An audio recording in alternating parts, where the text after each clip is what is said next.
Welcome to this episode of First Home Hustle. I'm Kim McCarty. And I'm Dave Stahl. And today we're going to talk new build versus resale.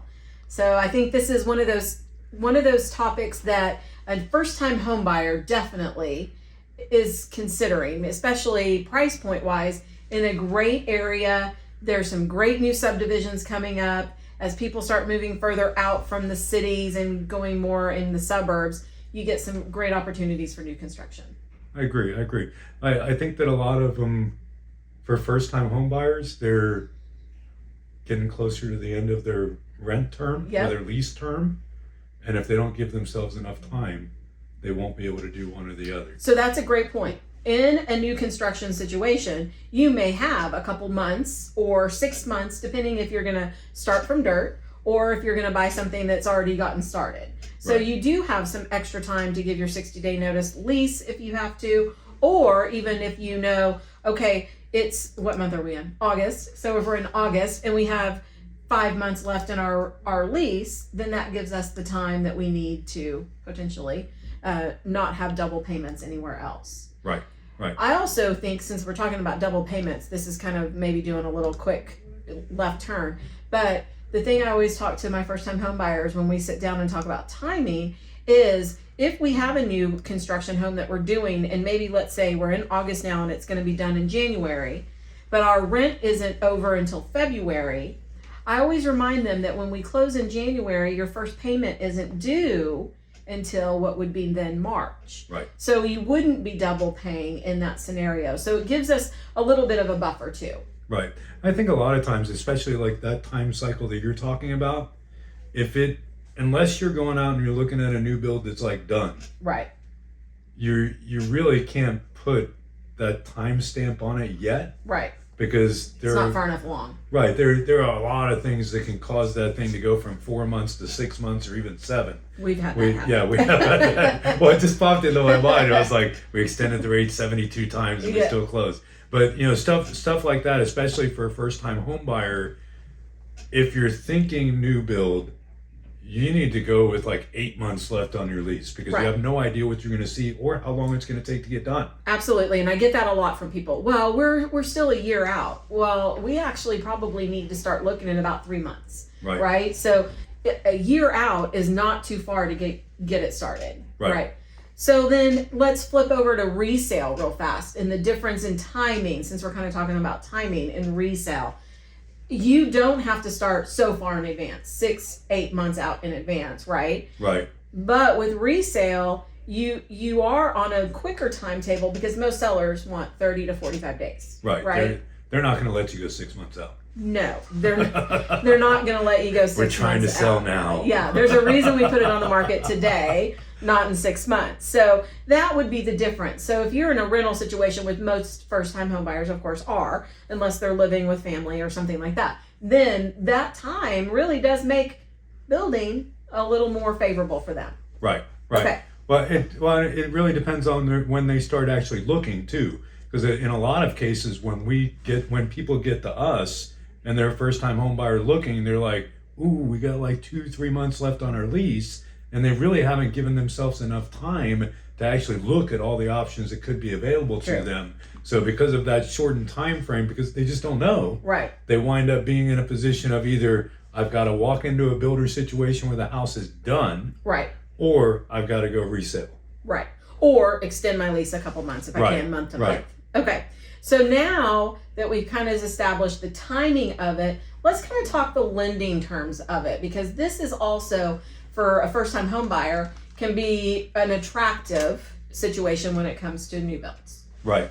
Well, and I guess it depends on the seller, because there have been a few situations that I've seen, at least in the last 6 or 8 months, where sometimes you have in resale a seller going, ooh, I'll help you with closing costs, because they're motivated to sell and they know that the value is going to come in higher anyway. Well, and that's in terms of the market has maybe normalized a little bit, where we're seeing where sellers are making some seller contributions and helping towards closing costs. So in a market where the seller is more favorable to doing that, then it does make resale versus new construction a little more even. Right. in that scenario. I think in most cases now, though, and I've seen a couple of those, but in most cases, I think where you're leaning towards the new builds with the incentives that they have now, it is a little bit more favorable to go that way if you have some flexibility in your time schedule.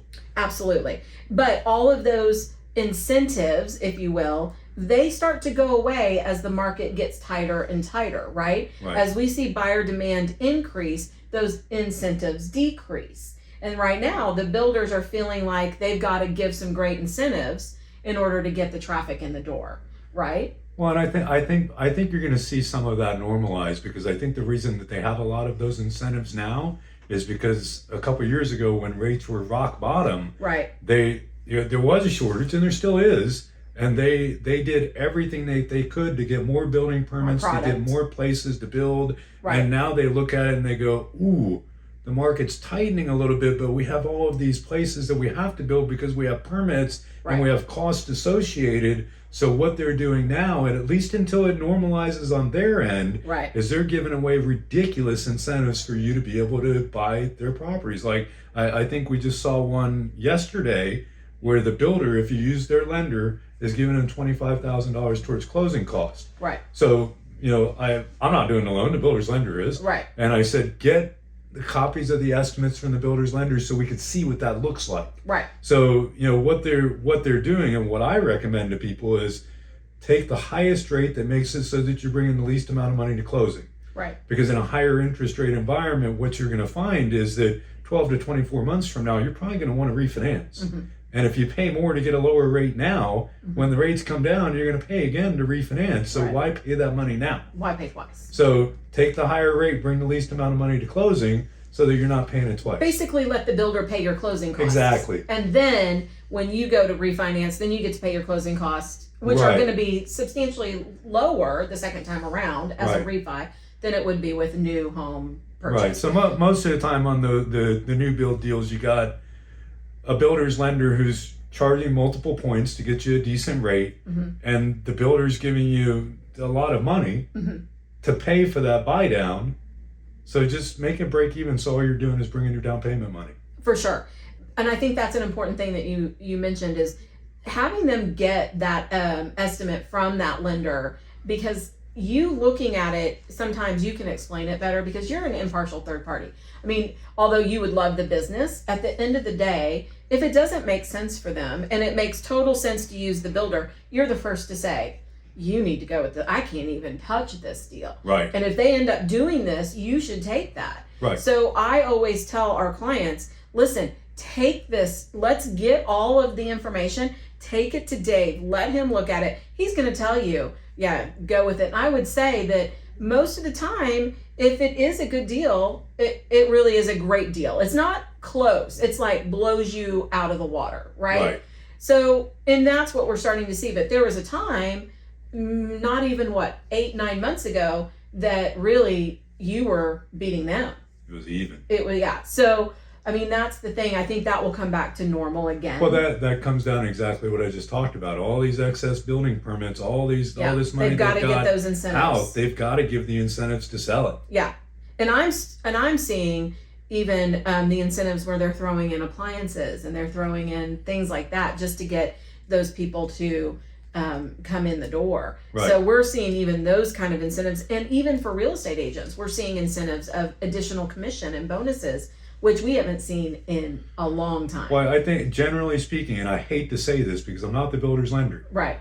If you have time to be a little patient, and if you're okay with living a little bit outside of, your comfort. Well, I guess outside of where everybody else lives. Right. Like, we're in Allen. We're in Allen, and I can go right down the street to 4 different grocery stores or 5 different gyms. If I'm okay living a little bit farther away, which seems very far now, but it's going to build out, right? Right. But I think that if it's me and I'm looking at it, I'm looking at those incentives, and I'm looking at, okay, I can get an energy efficient home, I can get all the things I want in new appliances, the stuff that I want now, and I'm okay with living a little bit farther away. Mm-hmm. I should do that. 100%. Because you're on the resale right now. Yeah. Nobody's going to give you $25,000 to close. No. and they're not going to give you a 4.99% locked interest rate. Yeah, that's insanity. Which we just went under contract with someone that got that. I mean, it's insane. Yeah. But the other thing is also for first-time home buyers, if they want to push themselves outside of this little bubble that they're used to living in, what I continue to talk to them about is, remember, we're creating wealth with real estate. Mm-hmm. And this first home is going to be a home that you can then hold, turn around and rent out, and buy your next one, and maybe come further back in when you can afford a resale that makes more sense for you. But as long as we're buying smart and we're buying right, that's going to be a great piece of real estate in 10 years. That comes down to what we talked about multiple times before, is the community. Mm-hmm.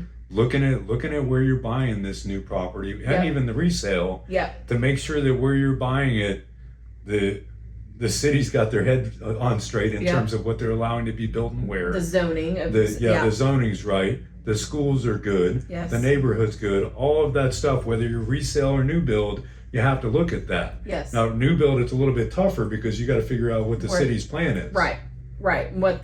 And that's what's great about most of the builders. They kind of have a big map going on of what the empty lots look like, what they're going to be. And that's always my first question is like, what's this empty lot? What's that going to be? Right. Well, we don't own it. I'm like, then we don't want it. Okay, Right. We want to go over here, right? Because that's going to be the Walmart or the Kroger or the grocery store. It's going to be one of those, right? So, okay. So we've talked about the loan aspect of it.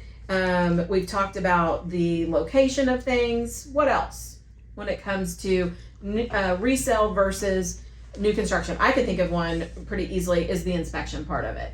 Like when you do a resale inspection, you're going to have all those handyman items. I call them the honey-do list, for you to do over the weekend. Well, you're not going to have that with new construction. Now, you will have right. Well, we always get a third-party inspection, and we always, give it to the builder and say, hey, we need these items addressed. Right. But your house is built to code for that specific time period. Where if you buy a 1995 house, you're not buying a house built to code. So you've got to have electrical issues. You're going to have those things. So that could be one thing. And for a first-time home buyer, that might be important because the first 10 years, hopefully, you're not doing a whole lot of maintenance, right? If you're not handy, you don't need to buy a resale. No, especially as your first one, unless you've got some great family members that are very handy. Right. Dad's going to come over and fix it. Every weekend.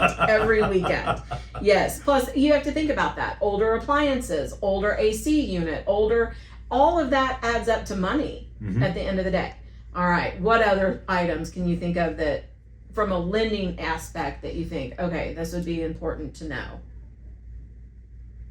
Do you think from a lending aspect? Yeah. Do you think that the builder's lender, they're a little more lenient than No. It's all the same, or no? I mean, it's like I've got a loan that I'm working on right now that I know for certain that a builder's lender couldn't do. Okay, because they don't have the same product. Well, because they don't have the breadth.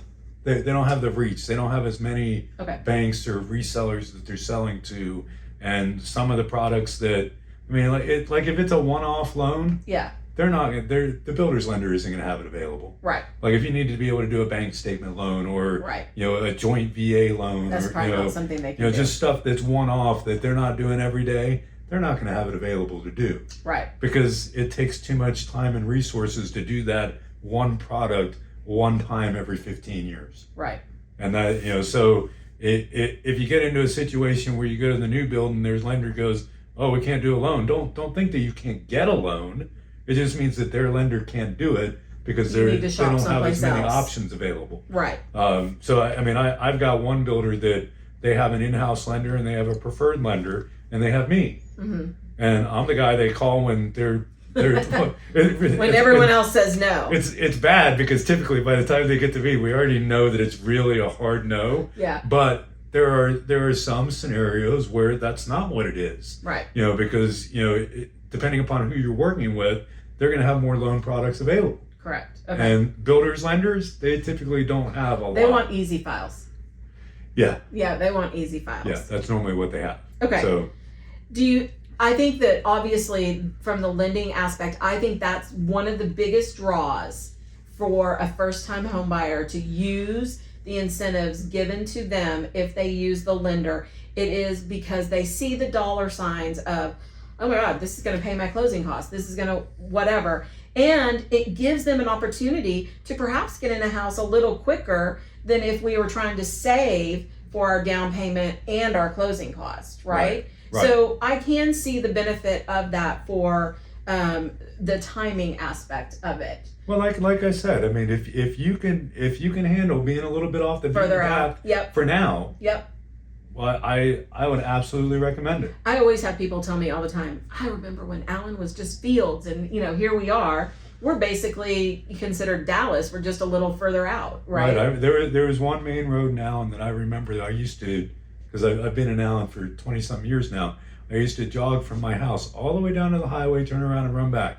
If I did that on that road now, I would not make it halfway. I would be roadkill. Yeah. But that's the same thing with these other neighborhoods out there. Yes. Out in the, we'll call it rural areas. Right. They're rural for now. For now. And But- that's what I keep telling them. Yeah, they're not going to be that way forever. Yeah, that's what I keep telling everyone. All right, is there anything else you can think of that we need to talk about? New construction versus resale and No, the other thing I can think about on resale is that you might be able to one-off find yourself a good deal if you're willing to do like a renovation type loan, right, where maybe the house isn't exactly the way you want it to be now, right, but it's in such a condition that you get such a discounted price such a great that deal that you it's can worth afford it. to do the renovations and bring contractors in, and then it's almost like it's brand new because you just made it brand new. Right. But that's the But you only got to have other vision to do that, and yeah. great contractors to do all As that. a first-time home buyer, Yeah. that might not be you. Right. It might not. Or you need somebody that just sees that. Like we've had an interior designer who I think would be great with that situation, and she did buy one that needed some work, but she's good at that. Like I think you've got to be good at that. It's generally not your first-time home buyer. Not usually. So. Okay. All right. If you guys need anything else with new home construction versus resale, or if you're looking anywhere in the United States, we are happy to set you up with the right lender and the right real estate agent. If you want to give us a call, you can reach me at 214-662-9308. Or you can reach me at 972-896-8790. Awesome. Thank you.